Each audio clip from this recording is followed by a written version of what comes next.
Hello and welcome. Well, it's been a little longer than I had intended since my last video, which was about this very bike, my Kent Ridgeland. It's a steel frame and fork, 30-pound single-speed bike.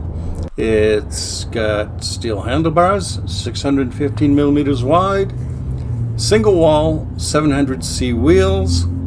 The tires are fluorescent yellow and green, 700C by 38s with no name on them. They have stamped steel linear pole brakes and a 40-tooth chainring with an 18-tooth freewheel.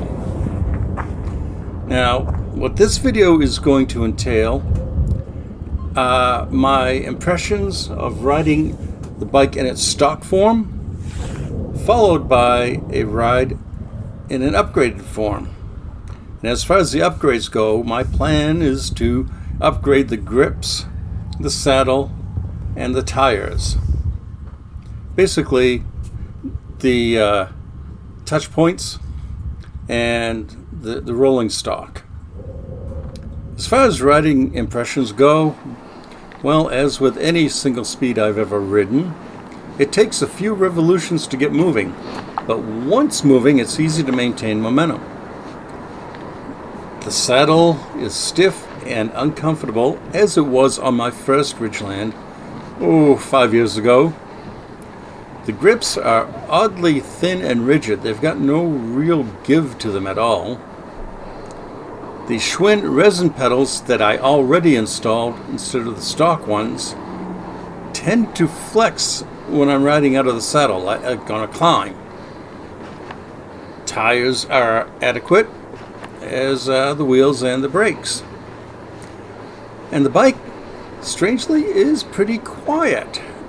The freewheel is almost silent when coasting, and the rim brakes on painted rims, to my everlasting surprise, as with the first one, do not squeal. Now, usually, rim brakes and painted brake channels, that's just a recipe for squealing. And I didn't even touch these. This is out of the box. So I have to say, all in all, that the Kent Ridgeland is a very nice bike for just $89. But despite that, I cannot leave well enough alone. So I've upgraded the bike's contact points, as I had mentioned. I started with a pair of Bontrager grips that are very nearly the same color as the frame. I mean, you get 10 feet away and you would swear that they came together. Now, I got them for $29 at a local bike shop. I rated my parts bins for the Sella Italia saddle, and it looks great on the bike. For pedals, I went to Walmart, and I got a set of Ozark Trail flat alloy mountain bike pedals for $15. I figured it's a Walmart bike, why not put Walmart pedals on it? I installed a set of cast alloy Tektro linear pole brakes I already had in place of the stock stamped steel units with new pads. My plan for the wheels and tires was to keep the stock tires and wheels together and swap the freewheel over onto a new set of rims that I got on Amazon for $75 using my credit card points. Well, turns out the freewheel is one of those non-serviceable, non-removable units. Keep that in mind if you ever go out to get yourself a Ridgeland. So, I went and I got myself a Drift King 18-tooth removable freewheel from eBay for $20.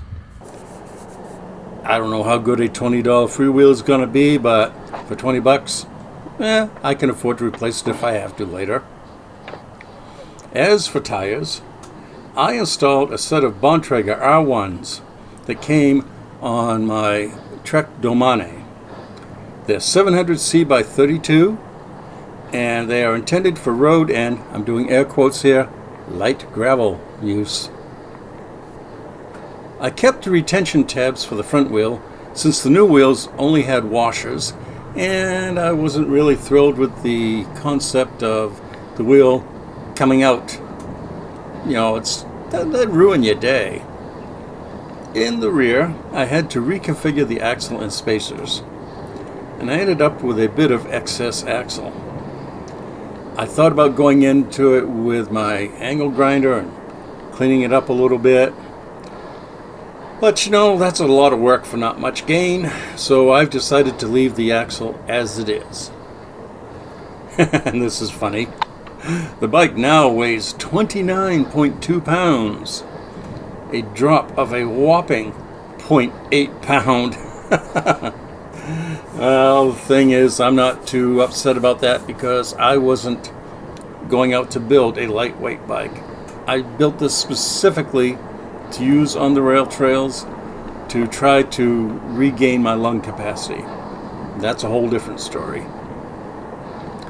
Now, the first thing that I noticed riding with the upgrades is that the bike rolls and coasts so much more smoothly. No doubt, that's due to better tires and rims.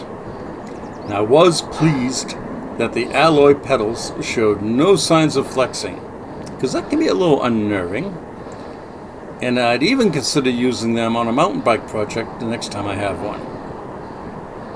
And while it could be said in fairness that I have more than enough natural padding, the Sella Italia saddle is a vast improvement over the stock one.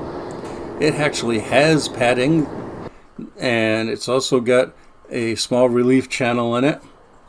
Basically, these are things that I appreciate the older I get.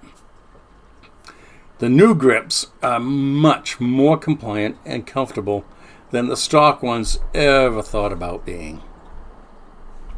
So yes, the Ridgeland benefits a lot from these upgrades, and honestly there's not really much left here that's stock. There's the crankset, and the chain, and the frame, and the fork.